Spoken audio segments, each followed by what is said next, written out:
ರಣ ರಾಜಕಾರಣದ ನಡುವೆ ರಾಜಕಾರಣಿಗಳ ರಂಗು ರಂಗಿನ ಖಾಸಗಿ ಬದುಕಿನ ಅನಾವರಣವೇ ಹೋಮ್ ಮಿನಿಸ್ಟರ್ ಕಾರ್ಯಕ್ರಮದಲ್ಲಿ ಸಚಿವರ ಹಿಸ್ಟ್ರಿ ಏನು, ಹಾಗೆ ಅವರ ನಲಿವು ಗೆಲುವಿನಲ್ಲಿ ಅವರ ಕುಟುಂಬದ ಪಾತ್ರವೇನು, ಈ ರೀತಿಯಾದಂತಹ ಹಲವಾರು ಇಂಟ್ರೆಸ್ಟಿಂಗ್ ವಿಚಾರಗಳನ್ನು ನಿಮ್ಮ ಮುಂದೆ ಇಡಲಿದ್ದೇವೆ. ಸೊ ಕಾರ್ಯಕ್ರಮಕ್ಕೆ ನಿಮ್ಮೆಲ್ಲರಿಗೂ ಕೂಡ ಸ್ವಾಗತ. ನಾನು ರಕ್ಷಾ ಕಟ್ಟೆಬೆಳಗೊಳಿ.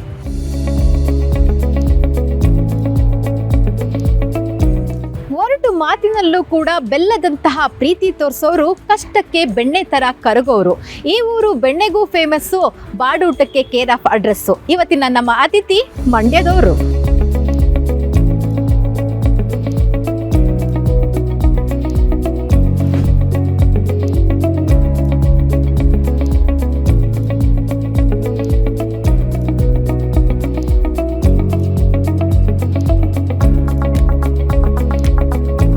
ಪ್ರತಿ ಜನನಾಯಕನ ಯಶಸ್ಸಿನ ಮುಂದೆ ಕೇವಲ ರಾಜಕೀಯ ಹಾಗೇನೇ ಜನಶಕ್ತಿ ಅಷ್ಟೇ ಅಲ್ಲ, ಆತನ ಕುಟುಂಬದ ಬಲ ಬೆಂಬಲ ಕೂಡ ಇರುತ್ತೆ. ಇದೀಗ ರಾಜ್ಯದ ಕೃಷಿ ಸಚಿವರ ಇಡೀ ಕುಟುಂಬವನ್ನು ನಿಮಗೆ ಪರಿಚಯ ಮಾಡಿಸುವಂಥ ಸಮಯ. ನಮ್ಮ ಜೊತೆ ಇದ್ದಾರೆ ಚಲುವರಾಯಸ್ವಾಮಿಯವರ ಧರ್ಮಪತ್ನಿ ಧನಲಕ್ಷ್ಮಿ, ಹಾಗೂ ಅವರ ಮಗ ಸಚಿನ್, ಹಾಗೂ ಅವರ ಸೊಸೆ ಆಕಾಂಕ್ಷ. ನಿಮ್ಮ ಮೂವರಿಗೂ ಕೂಡ ಕಾರ್ಯಕ್ರಮಕ್ಕೆ ಮತ್ತೆ ಸ್ವಾಗತ. ನಮಸ್ತೆ ಮೇಡಮ್. ನಮಸ್ತೆ ಮೇಡಮ್. ನಿಮ್ಮಿಂದಲೇ ಈ ಒಂದು ಸೆಗ್ಮೆಂಟ್ನ ಶುರು ಮಾಡೋಣ ಅಂತ. ಮೊದಲನೇದಾಗಿ ನೀವು ಸರ್ನ ಎಲ್ಲಿ ನೋಡಿದ್ದು, ಹಾಗೇನೇ ಸರ್ ಜೀವನಕ್ಕೆ ನಿಮ್ಮ ಎಂಟ್ರಿ ಹೇಗಾಯಿತು? ನಾನು ಅಕ್ಕನ ಮಗಳೇನೆ, ಹುಟ್ಟಿದಾಗಿಂದನೂ ನೋಡ್ಕೊಂಡೇ ಬಂದಿದ್ದೀನಿ. ಯಾವಾಗ್ಲೂ ಅಕ್ಕನ ಮಗಳೇ ಆಗಿದ್ರಿಂದ ಮೊದಲೇ ಮಾತುಕತೆ ನಡೆದಿತ್ತ, ಹೇಗೆ ಮೇಡಮ್? ಹೌದು, ನಮ್ಮ ಮನೆಯಲ್ಲಿ ಅಜ್ಜಿಗೆ 3 ಜನ ಹೆಣ್ಮಕ್ಳು, 5 ಜನ ಗಂಡ್ಮಕ್ಳು.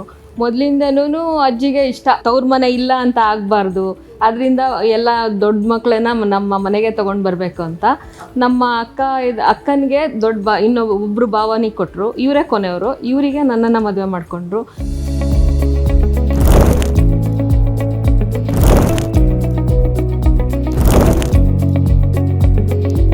ಆದರೆ ಇವ್ರನ್ನ ಮದುವೆ ಆಗೋದು ಅನ್ನೋದು ಒಂದು ಕಲ್ಪನೆ ಚಿಕ್ಕಂದಿನಿಂದ ಬೆಳೆದಿದ್ದರಿಂದ ನಾನು ಅದೇ ಇದರಲ್ಲೇ ಇದ್ದೆ. ಸೊ ಇವ್ರಗಳ ಬಗ್ಗೆನೇ ನಿಮ್ಮ ಕನಸು? ಹೌದು. ಕ್ರಶ್ ಕೂಡ ಇವರೇ? ಹೌದೌದು.